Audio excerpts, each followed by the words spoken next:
Hey everybody! In this one, we look back at the past year and reflect on all the great outdoor adventures we've had. We talk about hunting, hiking, and fishing we did last year while getting excited for the year 2026. That's right, Pat. We'll be thinking back to the past year of adventures, covering some of our highlights while keeping an eye on the year to come. And finally, if you haven't done so yet, please follow us on Instagram and subscribe to the podcast so you can stay up to date with all of our outdoor endeavors. All right, thanks for giving us a listen, and without further delay, let's get into the episode.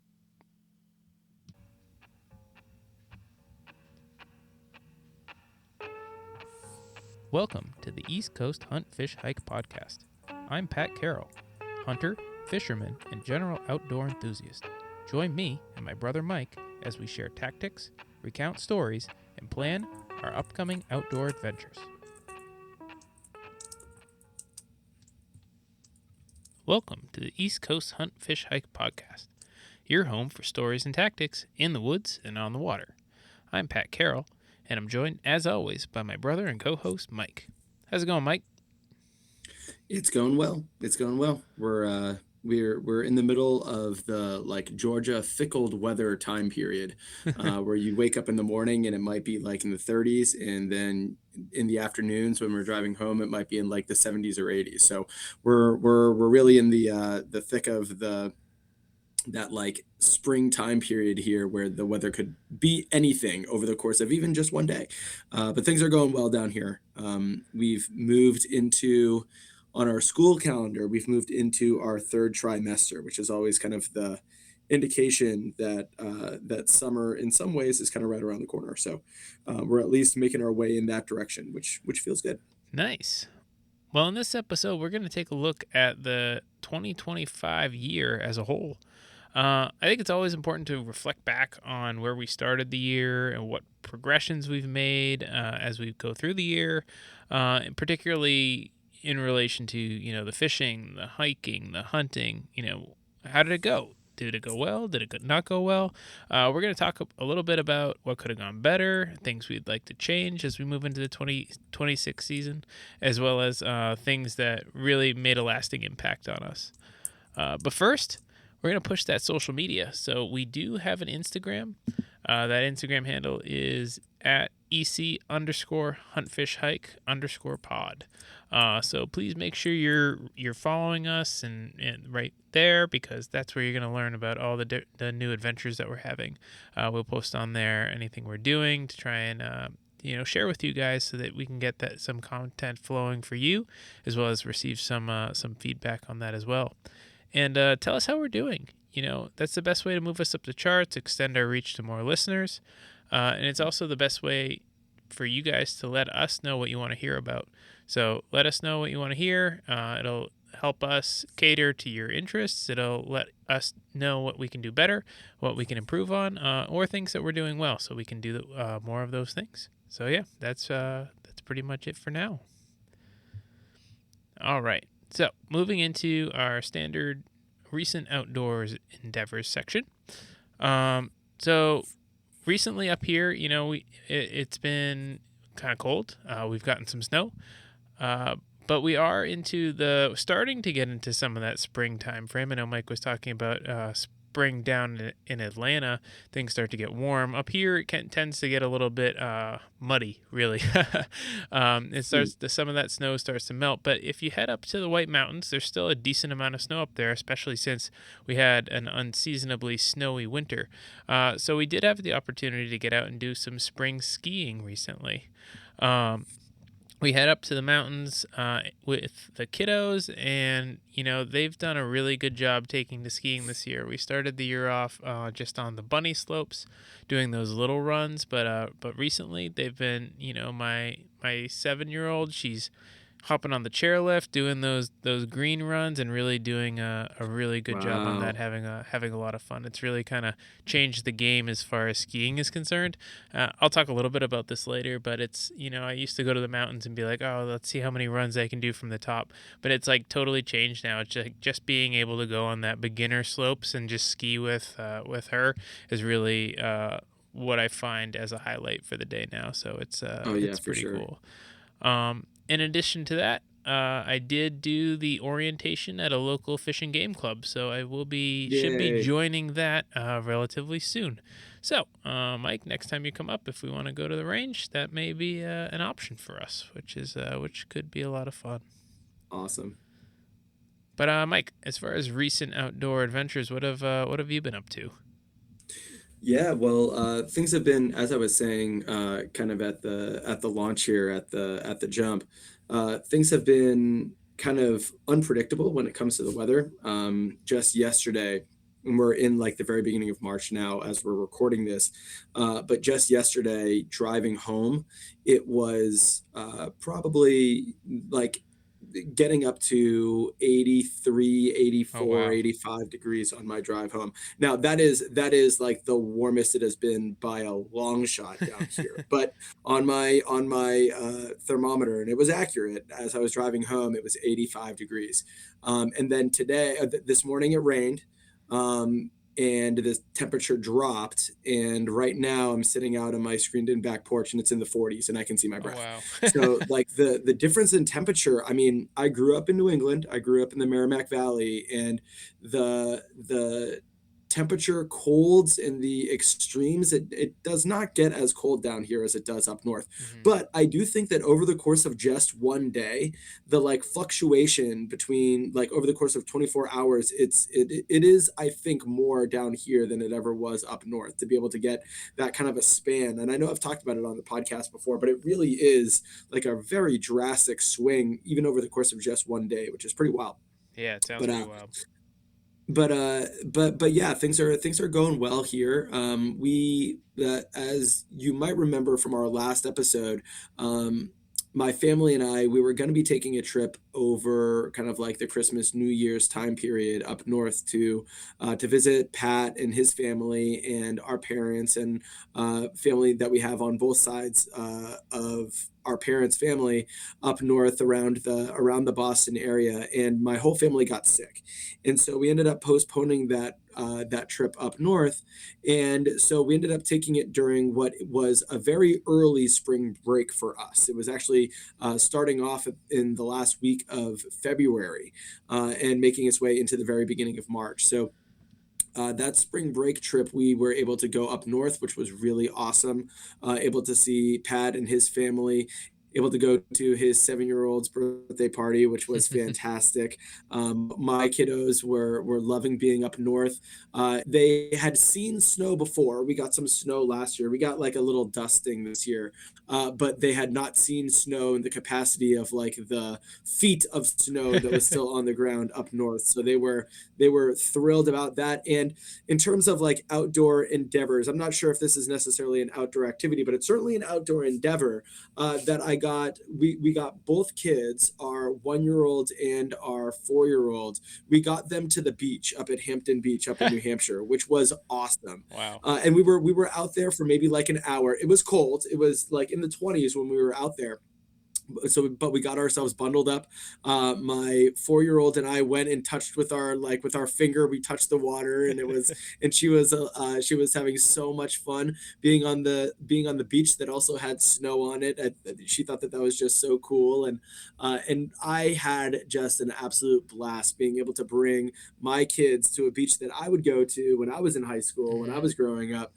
Being able to bring the kids to Hampton Beach was really awesome, and definitely an outdoor endeavor that I'm going to remember for a long time. It was my 1 year old's first trip ever to the beach, so like first trip ever to see the ocean, and my 4 year old, it was her first trip since she was about my 1 year old's age. hmm So it was her first trip since my wife had taken like a I think it was like a book club trip or something like hmm that out to a beach around here, and was driving out with one of her friends, and brought our 4 year old with her, and so she'd seen the beach but she didn't remember it. hmm So it was really awesome being able to get the kids out to the beach.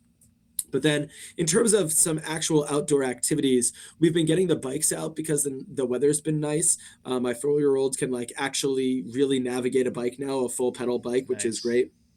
My 1-year-old has like a little tiny like tricycle big wheel bike, if you want to call it that, that he loves to.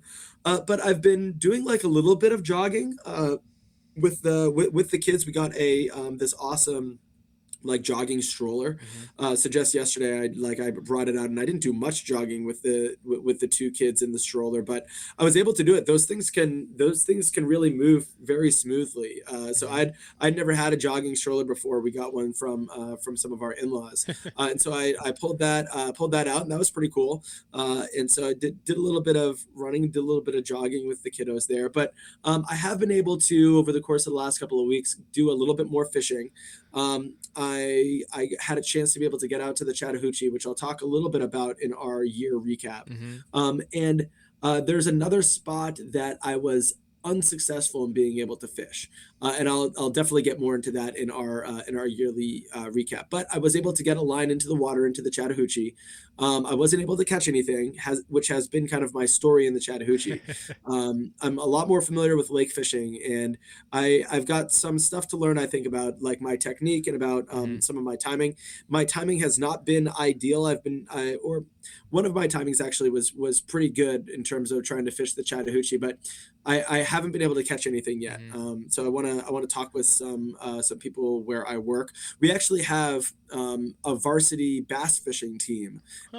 at the school where I teach, which is it's a full blown sport down here in Georgia, and they have tournaments, and they have that they can earn a varsity letter in bass fishing. And so I Nice. want to actually talk with some of the students that I know that are on the team to be like, hey, I'm new to fishing the Chattahoochee. I've done a lot of fishing on the lakes, but like, what are like 3 tips that I need to know about fishing on the Chattahoochee? Just see what they say. Nice. Get some advice from my students there. But I've been able to do a little bit of fishing, which of course I'll get into in a little bit of our recap later on. But Activities have been good, and I'm looking forward to being able to take some of those personal days in this spring. Now that we're into the spring term, I like to save them until I might need them, and so I'm always kind of a little bit weary to Hmm. take them in the earlier terms. Yeah. But now we're getting into the third term, and I've got 3 of them left. So it's time to start burning them and time to start making my way up to the lake for some fishing trips. So I'm excited Nice. to be doing that. That So yeah, outdoor endeavors have been good. Nice, that's awesome. It's funny you mentioned the jogging stroller. I had a conversation with Dad a few years ago when we were using the jogging stroller, and he was convinced that like if you run with a jogging stroller, it makes it easier to run. I was like, no, you're still pushing weight, even though it's like smooth Yeah. and you don't it doesn't feel like you're pushing that much. It's still definitely harder to run with a jogging stroller than it is without one. Yeah, and the other thing too is that it doesn't adjust your stride the same way that it would if you were pushing just a regular stroller. Hmm. But for me, I noticed that I couldn't like jog comfortably because it was still adjusting my stride. Hmm. It meant like having my arms in a less than ideal position, and it meant like my stride couldn't quite extend the way that I would want it to. So there were some aspects about like my actual running form that were adjusted because of the fact that I had the stroller. So I'm siding with you with you on this one, Pat. I agree. It's not certainly not easier to be jogging with the jogging No, stroller. definitely not. All right. So we did our recent outdoor endeavors. Now it's time for us to get into our year in review. So I figured the best way to kind of structure this is I'm thinking that we do like 2 takeaways under each of like the headings, right? So first we're going to talk a little bit about, starting a podcast, and then we can go into the hunting, fishing, other outdoor activities, and kind of, give some of our takeaways of the season and kind of go from there. Sound like a good plan, Mike? Yeah, perfect. All right. Sounds good. All right. So first off, we started a podcast. I mean, that's, an achievement in and of itself, right? I mean, Yay! as of this time last year, we didn't have a podcast, and now we do. So that's, I mean, kind of cool. But no, seriously, it's been fun. It's been great to kind of be able to have a chance to catch up with you, Mike. Personally, I think I've said this on here before. I don't have a lot of other friends that are into fishing and hiking and hunting and stuff. So, like, being able to talk to you about some of this stuff really, you know, gives me that outlet to be able to bounce ideas off of people, and as well as saves my wife from having to listen to all my hunting and fishing stories, because she really doesn't care that much about them. I mean, she does, but not to the same extent as somebody who's out there in the woods and trying to figure out exactly where that deer is going to be going. So but yeah, Yeah. no, it's been pretty cool. Yeah, yeah, absolutely. And this has been such a fun endeavor for me. And it's been, Pat, it was part of your brainchild. It was definitely due to your pushing on this one. And it's not because it's not an idea that I thought would work.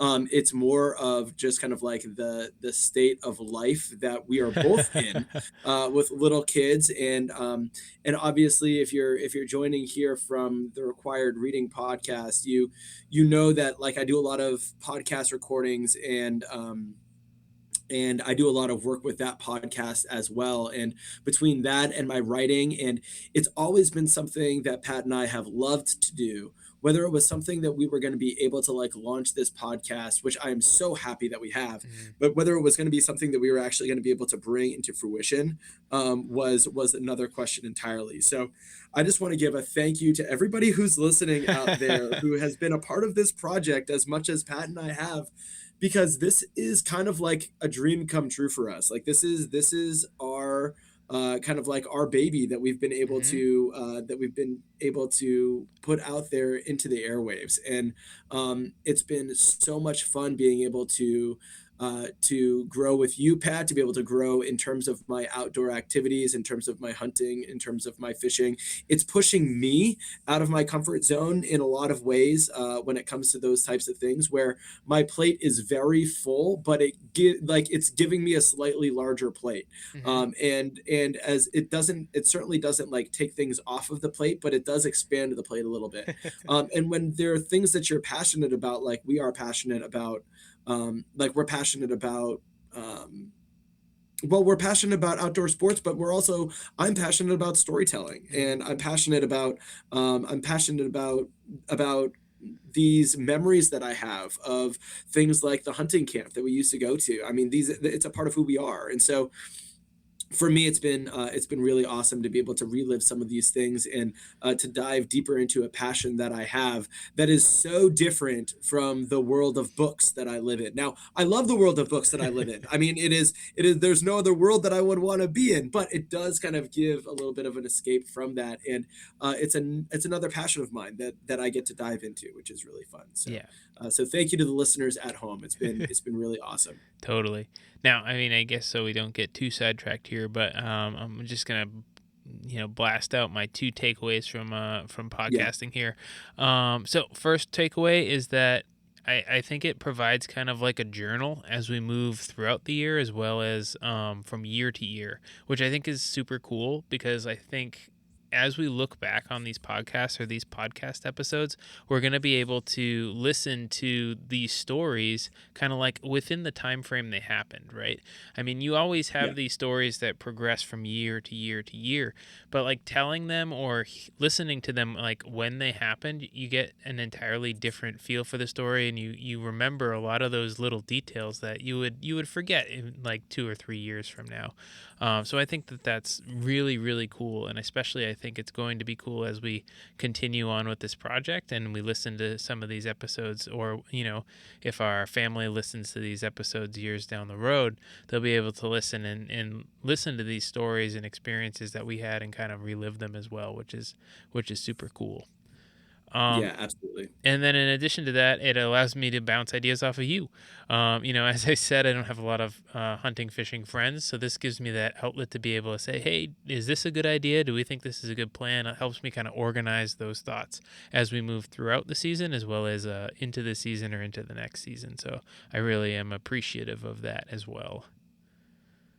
Yeah, and I totally agree with that, Pat. And it kind of transitions um, into my first takeaway, which is that this has been an awesome experience. And Pat, I'm kind of fueled by a lot of your passion in this regard too. I think that we kind of bounce off of one another well, and whether that goes to storytelling or the actual getting out there Mm-hmm. and doing some of these adventures. And what I mean by that is it makes me kind of like look forward to finding opportunities to be able to get out there, Mm-hmm. because I know that I'm going to be able to share it with you, and I know that I'll be able to kind of like dive deeper into it on the podcast, and it'll give me something to talk about, and something that we can bond over. Mm-hmm. Um, a couple of months ago, I took a trip up to Boston, and Pat, you were picking me up from like a roast beef place as you were coming and getting me. I took the commuter rail up towards where you live, up in the Merrimack Valley, up on the North Shore of Boston, and I saw in the back of your car that you had like your fishing pole and your tackle box, and you had your bow and everything back there, because you at at the drop of a hat, if you have an opportunity to want to be able to get out there. Well, Pat, I've kind of like I've been inspired by that, and I moved my fishing pole from the garage into the back of my There car, you and my go. tackle box is now in the back of my car as well. And so it's kind of one of those things where this has been an awesome experience in that regard of diving deeper into this passion, but even more so, I've been instigated by you and kind of like inspired by you to get out there a little bit more. And right now in the back of my car is my fishing pole, well, one of my fishing poles, as well as my tackle box. So that's one thing that I've kind of taken away from this, is that I can kind of your passion kind of fuels me in that regard, which I'm really appreciative of. The Nice. second is that, and of course, I know I mentioned before that this podcast is so different than the required reading podcast. It's so different than the world of storytelling, but even more so than that, it's so different from the world of analyzing books and analyzing stories, which is really what that required reading Mm-hmm. podcast is all about. And that's one part of me, but there's still an aspect of storytelling that's part of this podcast too. And so part of whereas my first takeaway is talking about past passion and how I've been able to kind of use that and be fueled by that. The second is that I'm kind of reinvigorated by the storytelling aspects of these outdoor activities. And when I break it down, it's not just giving me fuel for the podcast; it's giving me fuel for the stories that I tell, and fuel for the stories that I write, Mm-hmm. and perhaps most importantly, the stories that kind of like make up who I am. Yeah. And by that, I'm thinking particularly of the hunting trip that I had taken at this point over a decade ago to the last Tally Ho hunting camp, to our family hunting camp. Mm-hmm. That's a story, and that's an experience that I hadn't thought about in years, and reliving those podcasts, and we talked about it so much that we actually filled 2 full podcasts with it.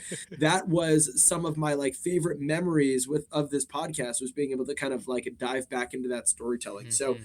my second takeaway is about storytelling and how these outdoor activities are kind of like fuel for that storytelling, but also it's fuel to kind of like create. Because at the end of the day, that's what you're doing with storytelling. And there's a lot of that in both of these podcasts that I do. Mm-hmm. And it was very easy to see that in the required reading podcast. And when we were first starting out, it's something that I knew that I loved these podcasts with you, Pat, but I didn't really know why. But over the course of this year, I've kind of discovered why. And I think that it's because of that storytelling. Yeah, totally. No, I agree, and those are really good takeaways, and kind of similar to the reasons that I really enjoy the podcasting as well. But now, since we've talked about podcasting, let's move into fishing. So, um, I think we had a pretty good year. We've had a couple episodes where we've recapped fishing over the course of the year. But if we're gonna pick, 2 takeaways from fishing over this past year, ultimately the 2 that I come up with come down to family. So I had one opportunity to fish with my kiddos on the lake nearby where my daughter caught a fish. That was obviously a huge highlight to my fishing season. Catching a fish with your kids or having one of your kids catch a fish is ultimately just as much fun, if not more fun, than catching a big fish by yourself, which is something that was new to me, but ultimately something that I really enjoyed as we moved through the season. And the other highlight of my fishing season was the beach pizza that we had last summer. Now I know Yeah. that was there were some low points to that beach pizza, if you remember correctly. I did exactly one cast into the ocean and got my line entirely tangled up in seaweed, and it took me about 10 to 15 minutes to get all that seaweed off of my line, which was not a whole lot of fun. But it was an opportunity to get the kiddos exposed to fishing on the beach. We had some beach pizza, and I thoroughly think pizza on the beach tastes better than anywhere else. And it was an opportunity for, to spend some time with family in the outdoors, and an opportunity that we wouldn't have necessarily had. So those are kind of like my two major highlights around the fishing season from this past year. And now, Mike, I know that you have a lot more fishing highlights as it as it goes. I mean, you do have the opportunity to fish a little bit more than I do, but I'm excited to hear what your takeaways are from the fishing last year as well. Yeah, and I did quite a bit of fishing last year, which was really exciting for me.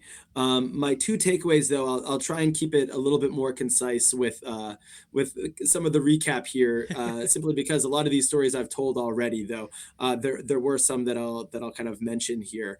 But my first takeaway is to fish the way that you want. Mm, And I'll kind of talk more about my spring fishing and my summer fishing in regards to this first takeaway. So, thinking back to this past spring, I was able to take those personal days, like I had mentioned before, to get up to Lake Lanier. And I've got some spots that are on Lake Lanier that I really love to fish. And, I've been looking around, and there's some other spots that I was looking to try and kind of explore and troll over to, but they were a little bit more of a distance. And I knew I was going to be missing out on some of the places where I wanted to be fishing. And so I kind of made my way over to some other less successful spots, and I was successful on Lake Lanier this past spring. I was able to catch quite a few fish trolling, but not as many casting and retrieving. It was mostly trolling.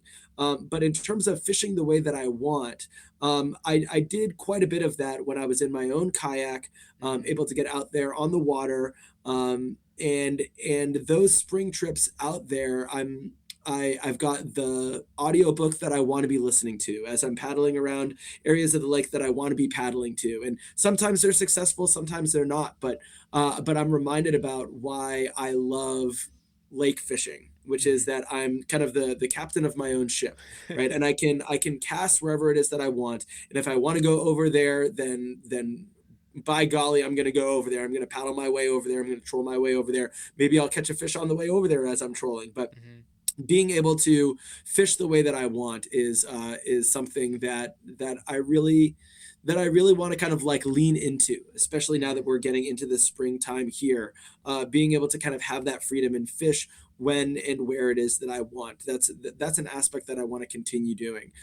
Sometimes you're limited. For instance, you might remember back to my inflatables when I got where it is that I wanted to be fishing, and then promptly hooked my inflatable kayak and needed to drive out to the Walmart and get a little pool dinghy that I was paddling around Lake Lanier.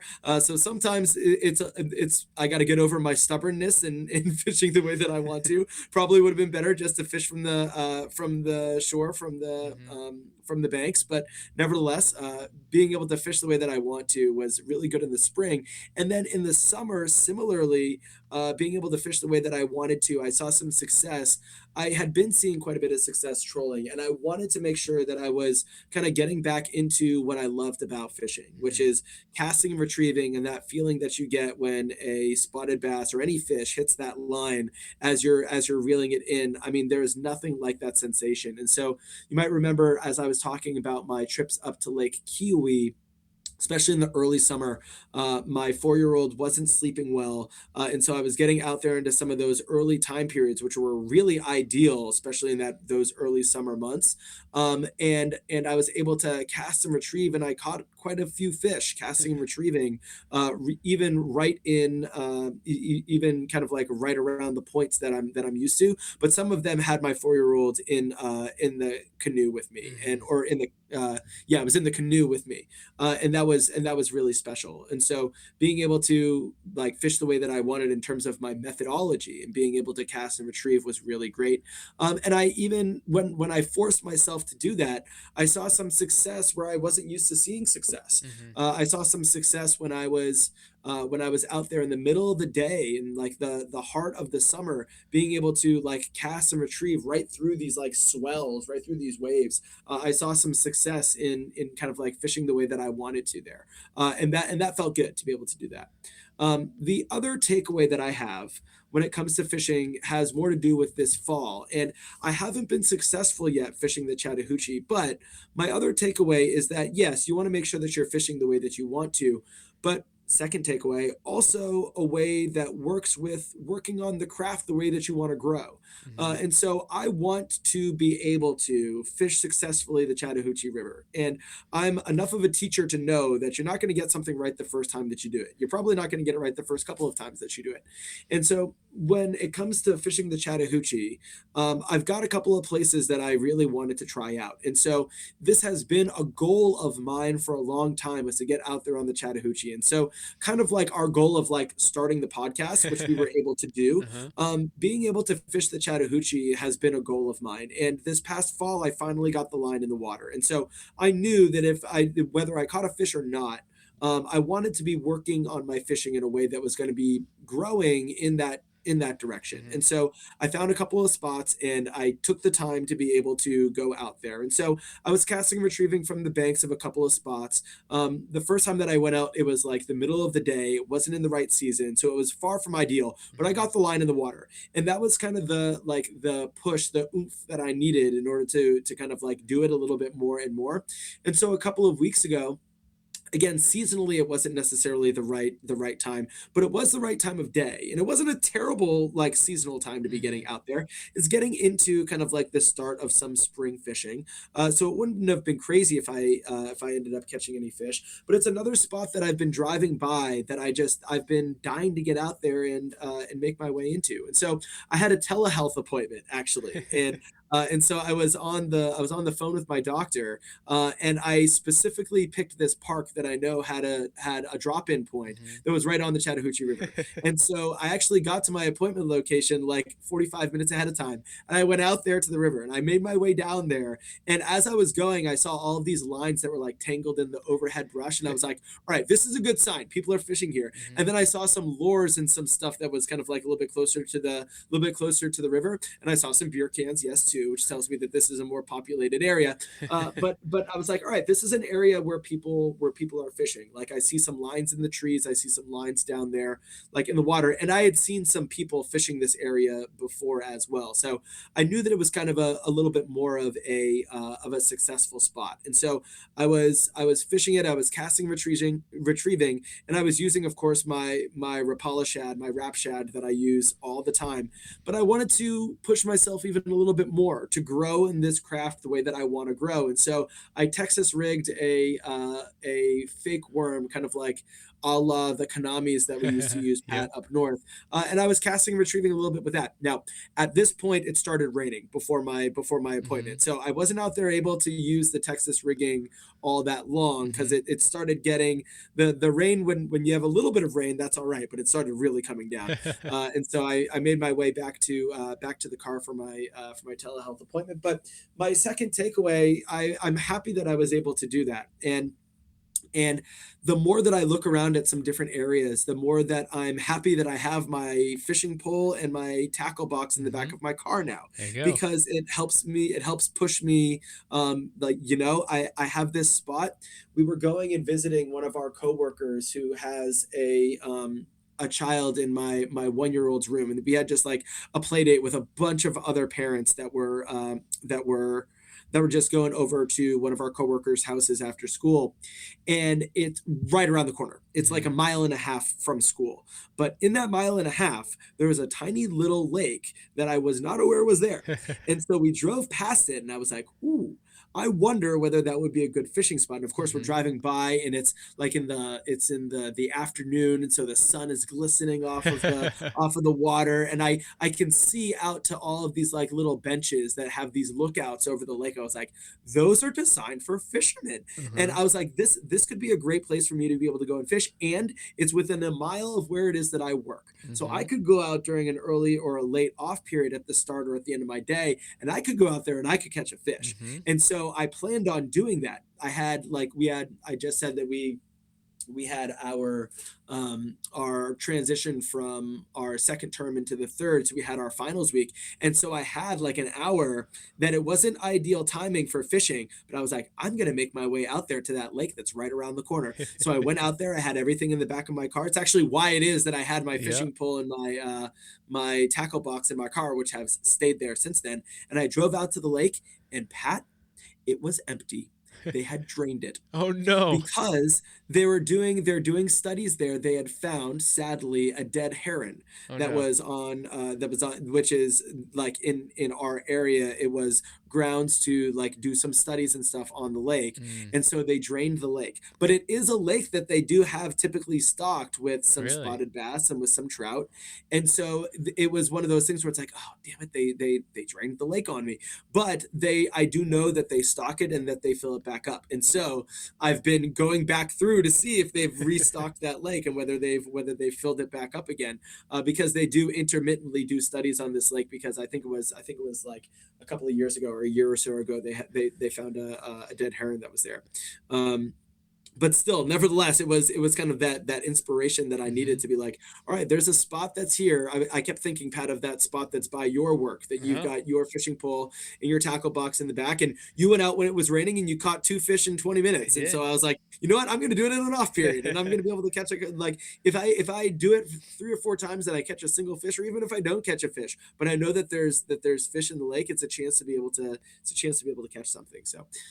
So yeah, it's been those types of things where I want to fish the way that I want, but I also want to kind of push myself to be growing my craft, and being able to kind of explore new areas that falls under that category for me. Yeah, no, that's awesome. I have a vision of you, getting your tackle box and getting your rod and walking up to that lake's edge and then finding it empty. It's just in Yeah, my I was brain and it's it's pretty good. Pat, I was so disappointed. I was so disappointed. It was no more than like 2 weeks earlier that I had driven by this spot and the sun was glistening off of it. I was like, that is a perfect spot and it's a mile from my work. Like, this is amazing. And then, of course, like 2 weeks later, I was like, what? No. The thing is, I had even gone up to like Chipotle because they weren't serving lunch on Hmm. campus because of the fact that it was finals week.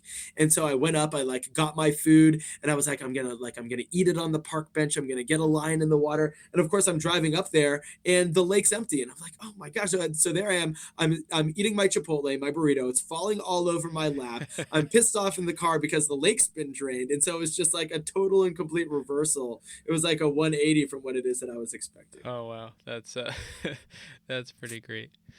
All right. Well, on that note, I think it's time for us to transition over to hunting takeaways. So, obviously this year wasn't successful in the most traditional sense. I didn't end up getting a deer, but I do think that there were some things that I could take away from this season. One of which is that drought conditions can pretty majorly change deer activity. I'm pretty sure that a lot of the changes in the deer movement this year was based on the fact that we did not get a lot of rainwater over the summer. Because the area I fish or not fish hunt, because the area I tend to hunt tends to be like a marshy area. Not having that rain and having those drought conditions means there's a lot more area for those deer to walk on, and I think that changed a lot of where those deer were moving, in comparison to where I thought they were going to be moving. So as we move into the 2026 season, I'm going to be keeping a close eye on how much precipitation we get as we move through the summer and into that early fall, so that I can keep an eye and see if those deer are going to keep similar patterns to what I saw this year if it is a drought condition. So that's definitely the first takeaway from me as far as hunting is concerned. And the second one is stick to the plan. So, The last couple years I haven't had as much success seeing deer, but I've stuck with it. Maintaining my plan, making sure that what I'm doing, I can keep doing what I'm doing. Making my plan a little bit more solid. And this year, everything started to come together a little bit more. I saw about 5 or 6 times more deer than I've seen in past years. I saw a deer on just about every sit. So my methodology and the theories that I'm putting in place are working. It's just a matter of giving it enough time and trying to be in the woods at the opportune time when those deer are going to be walking by. And I saw a recent infographic that was showing kind of like the differences of deer sightings and harvest and such between different states, and it was saying something along the lines of it takes like 2 or 3 times as many sits to be Hmm. successful in the New England area versus areas like Wow. Pennsylvania, Ohio, New York, like different areas where the deer population is a little bit higher, which makes me feel a little bit better, right? Because it takes me Yeah. a decent amount of time to see deer or to be on those deer before being successful. So definitely gave me an additional vote of confidence that giving it some more time, putting the time in the woods and in the tree stand is going to get me there. I think next year, putting some of this information that I learned this year into practice, as well as playing with those drought conditions and these couple of new tree stands that I tracked down. I think we're gonna be in good shape as we move into the 2026 hunting season. In addition to that, I did actually purchase a muzzle loader as well, so that Hmm. it's gonna increase my effective range during muzzleloader season to greater than it would be with a bow. That's for sure. So Yeah. if those deer get to within striking distance on that front, then they're gonna be in real trouble. Now, granted, in Massachusetts, muzzleloader season is a little bit later in the season. I tend not to have as many days in the woods as we move into that December timeframe, but maybe I can make a couple shifts on when I'm going to be in the woods and provide an additional opportunity to make that happen. So I'm excited for the 2026 season. I think that although I wasn't traditionally successful in harvesting a deer this year, I think that the information that we learned this year is definitely going to aid in my success for next year. So getting pretty excited for next year already. Yeah. And not to spoil a little bit of what's to come here in my hunting section, but you were also successful in another regard, which is to push me enough that I was able to get my license. And so that'll be one of my takeaways as well, is that I finally got my hunting license. But before I get into that, the another aspect of the hunting, well, let me just say that I also was unsuccessful in the traditional hunting regard. To be fair, up until about a month ago I didn't have my hunting license, but still, nevertheless, I was not able to I was not able to successfully get a deer this year. But I was able to successfully reminisce about the other time that I wasn't getting a deer because I didn't have my hunting license, and I was walking through the woods with those camp stories that I love so much. And so, my first takeaway is just those memories of the last Tally Ho hunting camp, and I do think that it was probably that podcast. If you listen to the passion that's in my voice talking about those trips, if you listen back to those episodes, I think that those episodes were kind of like the push that I needed to finally get my hunting license. And so, being able to reminisce about those stories, thinking back to when I was in college and made the trip out there and was around all of my family, and that there was so much that went into making that happen, and so much of that I loved, that those memories are my first really big takeaway. But they were used, I kind of like utilized them as the catalyst that I needed to go out and get my hunting license. And so I was taking the class for a while, and then, Pat, I went up and visited you, and I sat at your table, and I actually ended up getting my hunting license. I guess technically it was down in your basement that I ended up taking the test, but then I got my hunting license at your kitchen table. And so the hunting license is my second kind of like takeaway, literally and figuratively, from this year's podcast. And so that's been really cool. And in the midst of that, I've been kind of like gathering my equipment. During that spring break trip that I talked about at the top of the episode, we were visiting my parents' house, and I went and made sure that my compound bow from when I was in like a freshman in high school, that it was still underneath the bed. Guess what? It was there, and it had two sets of arrows that were there as well, and it had all of the accoutrements that I'm ready to start kind of like getting set up for my northern trips. And I talked with my in-laws, and my brother-in-law has a compound bow down here in Georgia, and so the next time that I'm over their house, I'm going to go and check that out. And they've allowed me to kind of take that on and be able to get that set up for some of the hunting trips that I might be doing down here in Georgia.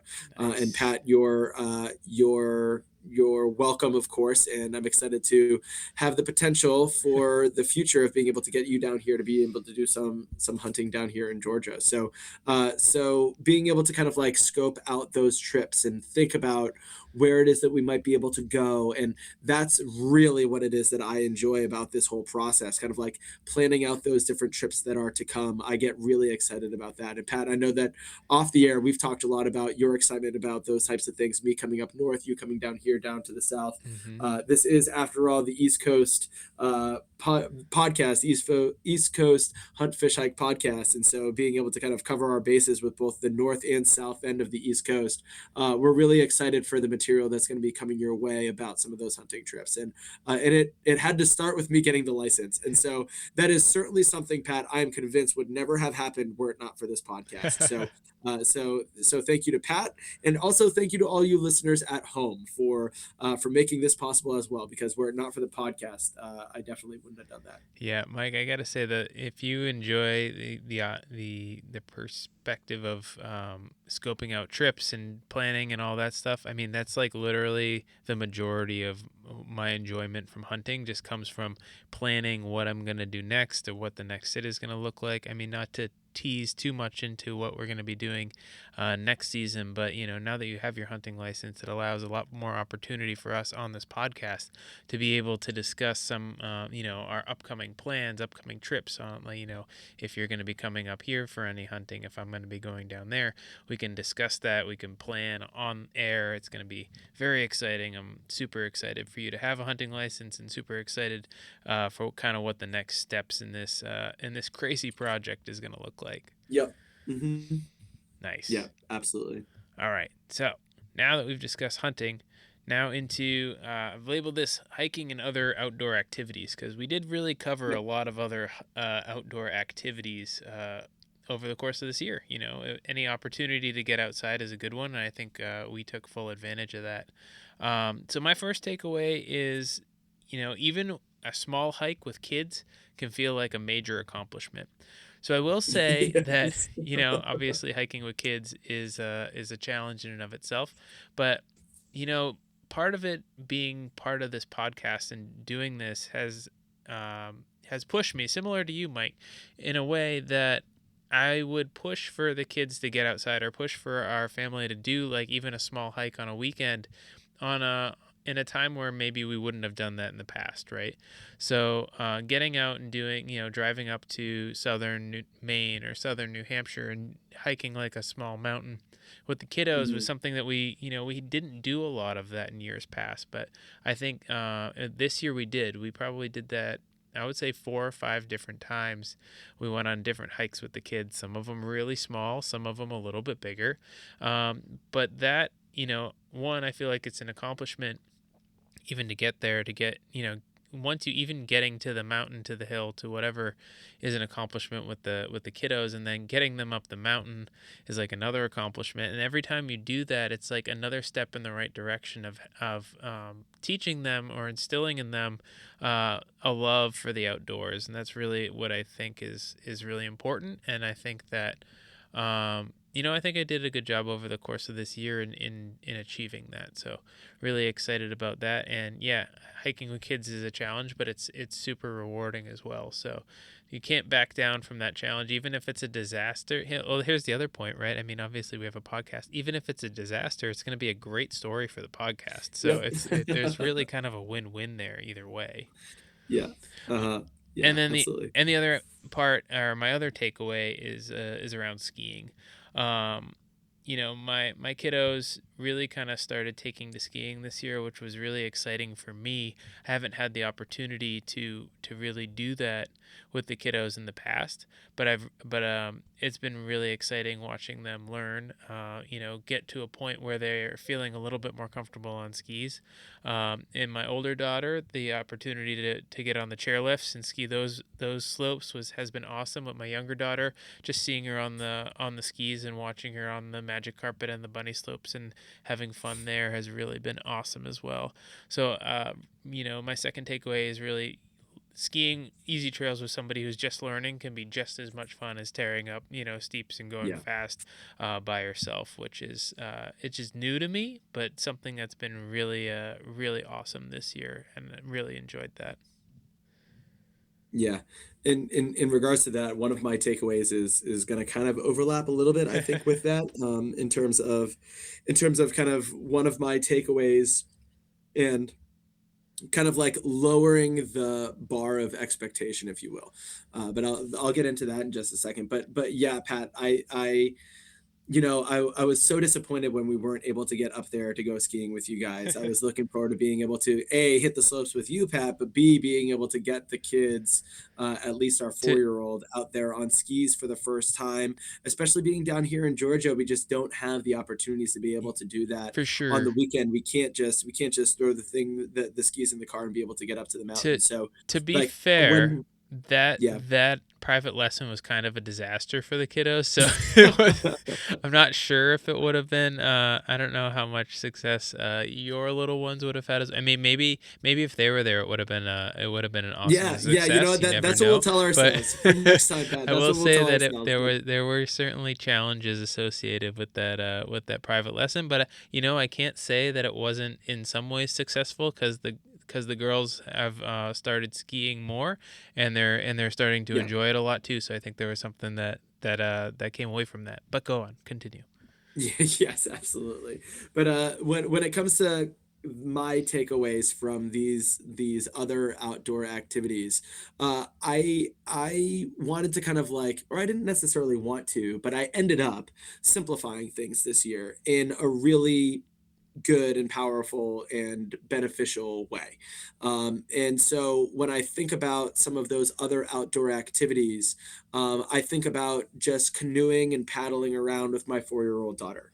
And those are the types of things that, like, when I think about not necessarily hiking, because I didn't do as much hiking, but sometimes being able to just take my daughter out there. Sometimes I'd have a line in the water, sometimes I wouldn't.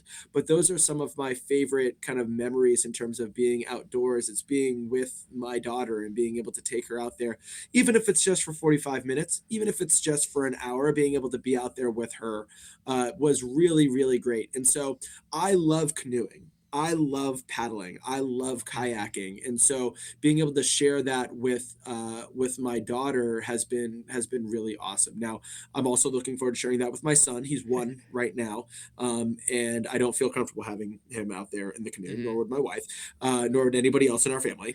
But the ability to be able to get out there with my 4-year-old and doing something that I love doing, that I can share with her, being able to kind of like downsize my expectations has Hmm. been great in that regard, and just getting her out there and paddling around with her is like enough of an adventure, and she loves it and I love it. And it doesn't have to be, I don't have to catch a fish Hmm. in order to be kind of like exercising and be doing an outdoor activity with my daughter. And Yeah. so that's something that I'm looking to do a little bit more downsizing in that regard and continue doing that. So outdoor sports can be simple, and it can be what you love with those that you love. And Hmm. and for me, that was my first takeaway.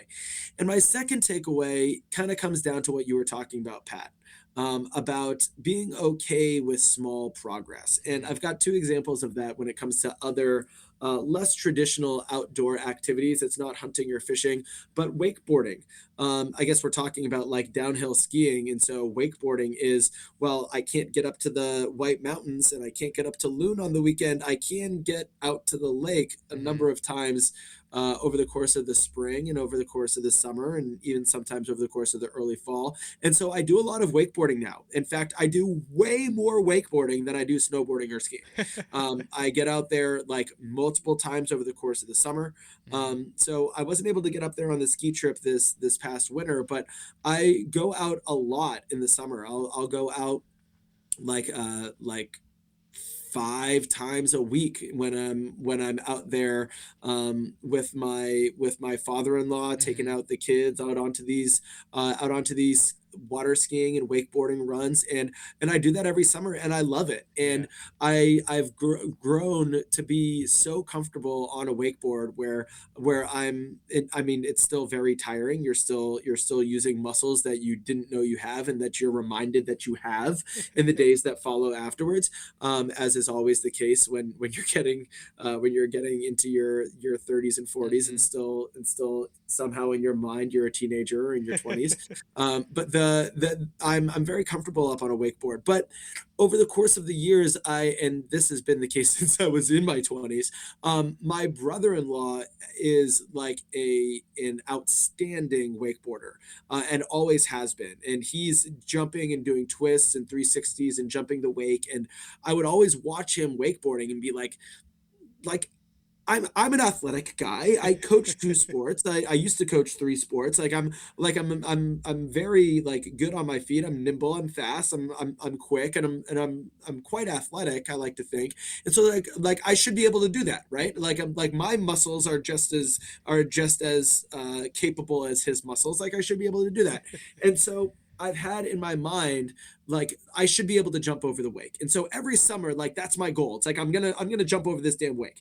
And so I keep doing it, and I keep, like, every time I go out on a wakeboard run, it ends with me getting as wide as I can and pulling that rope as tight as I can and trying to jump over this damn wake. And I always crash and I land on my face and I have a headache for the rest of the day and sometimes into the next day because of the fact that I'm crashing. And so I've since made the decision where it's like I don't have to do that. I can be okay. Back to my takeaway. I can be okay with smaller progress, right? Uh-huh. And so what I started doing this past year was jumping from the outside of the wake into the wake Hmm. and getting a good deal of air as I'm jumping from the outside of the wake into the wake. Sometimes I'm getting like 3/4 of the way across the wake, but not trying to jump it all the way over to the other Yeah. side and kind of like sell out in order to try and make my way to the other side. I've also started jumping out of the wake. Hmm. So starting in the wake and making my way across the wake and then out of the wake to some of the choppier waters that are on the outside. That's another thing that I've been doing. And then doing some jumps with some of the choppier water while I am outside of the wake is kind of a way that I can progress my skills in Hmm. wakeboarding as well without needing to like jump whole like full bore over the Yeah. wake entirely in order to be successful. And I'll tell you what, this past summer, as I've been kind of downsizing those expectations, it's the most fun that I've had wakeboarding because Yeah. I'm able to kind of like be successful and kind of like improve my skills Hmm. in a way that doesn't require me to have a migraine and a headache for the rest of the day, which is really nice. And so that's been kind of one of the takeaways, and I apply that to golf as well. For those of you that have been listening to these podcasts, you know that I like golfing. I'm not good at golf, but I like golfing. And so I wasn't thrilled with my performance with the in-laws trip that we take up at the summer. But I've been going to the driving range quite a bit, and I've kind of like changed my checklist. Uh, I've changed my thing that I go through in my mind when I'm stepping up to the tee, Hmm. making sure that that my body's in the right position, that my feet are in the right position. I call it crowding the plate. I think that I was a little bit too far away from the ball, so kind of like inching, like maybe 5 to 6 inches closer to the ball has made Hmm. a huge difference in my drive. I've always been pretty good at chipping, and my short game's been pretty decent, but it's always these tee shots. And whenever I would go on this golfing trip with my family, I'd be so disappointed in like my performance because I'm not able keep up with my father-in-law, who's an incredible golfer, or Hmm. with my in-laws who go way more often than I do. And so when I go to the driving range, I'm just looking to kind of like hit some of the balls in the direction that I want to, work a little bit on my chipping, work a little bit on my drives. And hey, when I started off this process, every single one of my balls was like petering down the third baseline. And now I'm getting some of them, a lot of them, I could even go so far as to say, that are getting in the air and going decently straight, like they're going in the general direction that I want them to. And so I need to be a little bit okay with kind of that like smaller progress, you know. And Hmm. I think that similar to my wakeboarding experience, I think if I downsize my expectations and be a little bit more okay with that smaller progress, I think I'm going to find that I have more fun out there on the golf course this summer. At least that's what I'm hoping, just like I did with wakeboarding. I think I'm going to find that ultimately I end up having more fun that way. Yeah, definitely. I will say, as far as golf is concerned, you were saying how I have my fishing rod in the back of my car. Once it gets a little bit warmer, what I tend to do is have a fishing rod in the back of my car and my golf clubs, because that way I have Yes. the option Yes. to either, depending on what the time looks like, I can either just hit the lake if I have a little bit of time, but if I have a little bit extra time, maybe I can hit the driving range, and it should be okay. So that is something that's pretty great. I do enjoy golf too. I haven't, last year I did a lot. I didn't do nearly as much golfing as I've done in the past, but the year before I actually had the opportunity to get out a whole bunch of times to go golfing. For a while we had almost like a standing tee time on on Fridays, Yeah. like kind of like an afternoon 9 hole type of deal. Last year, work kind of picked up. We didn't have the opportunity to do that, so I didn't get as quite as much golfing in there. My boss is like a really big. He enjoys golf stuff. So if he likes building clubs, he likes hitting them at the driving range. Seeing how they do. He likes he'll build clubs for other people and be like, hey, take this to the range, see how it hits. So that's kind of it's exciting to do that sort of stuff too. So I've been playing more golf recently than I have in a while ago. I'm still not like a good golfer by any Well, stretch, Pat, but I this is enjoy it. this is what we this is what we need to do. We have to, the next time that you're down here, we got to go and we got to get like 9 holes in or something Oh like that. yeah, Because definitely. what I need is I need somebody that I can go to like an actual golf course with and not have to feel like embarrassed while Yeah, I'm out there. And it hundred can be percent. fuel for the podcast as well. We can talk about how we did on our 9 holes of golf. So the next time that you're here, or maybe the next time that I'm up north, I Mm-hmm. know that we're talking about potentially bringing me up for a summer trip. Pat, we should hit the golf course. Let's Definitely. get out there and see if we can do it. Absolutely. Just got to be okay with. I love the earliest tea time available. So Great. Let's I do get it. the I love it. earliest one, so that way I can play 9 and then still get back home, and it's not like too late. I don't miss too much time with Yep. the kiddos. So Great. definitely, Great. we should pencil that in as a plan. There's a lot of good Yeah. golf In my courses head, around it's already here. booked. Great. That's awesome.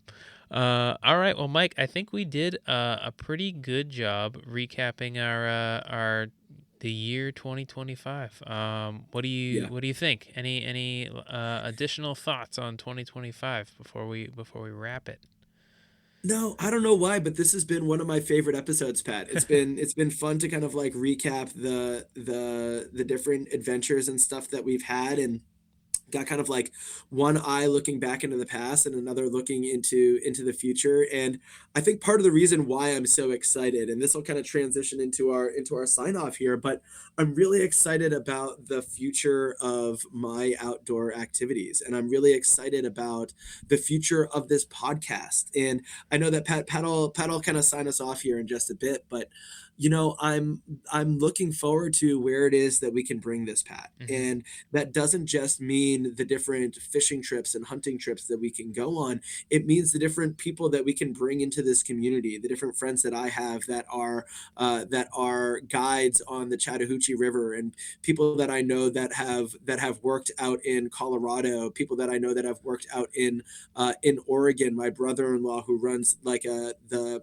ski patrol out at a very successful successful mountain out west. Like there's people that I know that are in the outdoor sports world, and I know that there are people that that are in the Mhm. outdoor sports world as well, that we can start bringing into this community and having some interviews with, and kind of like bringing into the fold. And we've got opportunities for us to be able to grow in terms of these sports that we're passionate about, and being able to experience some of these trips and some of that camaraderie that I loved back a decade ago, with these stories that I'm still telling and still reminiscing about from the last tally ho. And I mean, I'm really excited about the prospect of what it is that's to come, and being able to listen to rope in some of you listeners at home with what it is that we're doing here as well, bringing in some of your questions, bringing in some of your experiences, some of your stories, and I'm just really looking forward to what it is that we can do with this podcast. So I don't have too much else about this episode besides just an enormous thank you to the listeners at home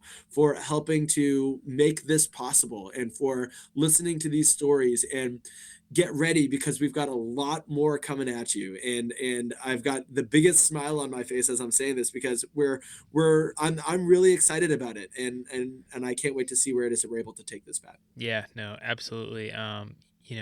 Not only the things that you've indicated there, Mike, as we move into next season, but I'm definitely excited as we to start talking about hunting trip planning, or planning for any trips that we do over the summer, moving into next fall. Super excited for some of that as well.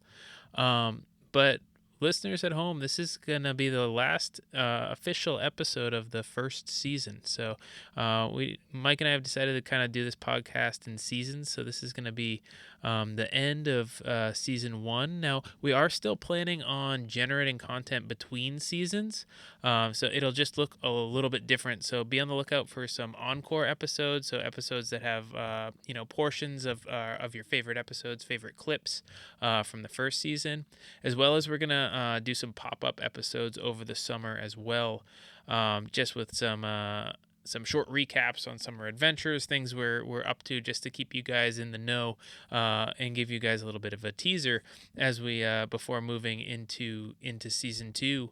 I know I've already started kind of mapping out what our episodes are going to look like. It's really starting to come together. I'm getting really excited.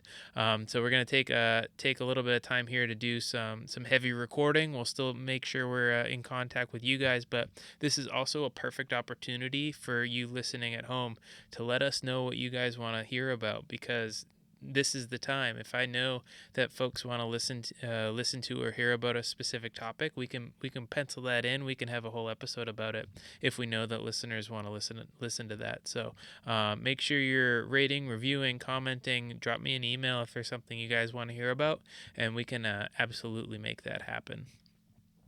Yeah, just looking ahead at the list of what is to come, we have so much in store for you guys. So get ready for it. It's gonna be a lot of fun, and really, it feels like we're just beginning here. It really feels like we're launching off on a rocket ship here, and we've got a lot more that's to come. So spread us around, rate, review, just like Pat's saying, and buckle up. This is the end of season 1, but get ready for season 2. We'll still come at you with some content in the off season, but we're gonna hit the ground running with season 2, and we're into whirlwind mode here, Pat, and I can't wait to see where it is that this adventure can take us. Yeah, absolutely. So I think this was a great wrap up episode for 2025. I think it's a great wrap episode for the first season of the podcast, and I'm just really excited for what's in store for next season and what we're going to be talking about as we move into 2026. But I think for this one, we're gonna call it. So thanks for listening to us here. We'll get back to you as we move through the summer and into season 2, and until next time, get outside, have some fun out there.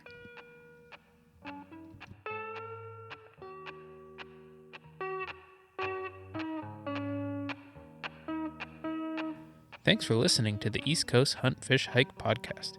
If you have questions, comments, or have an idea for an episode, feel free to follow us and reach out over social media. Don't forget to rate, review, or tell your friends about the podcast. And until you hear from us again, get outside, have some fun out there.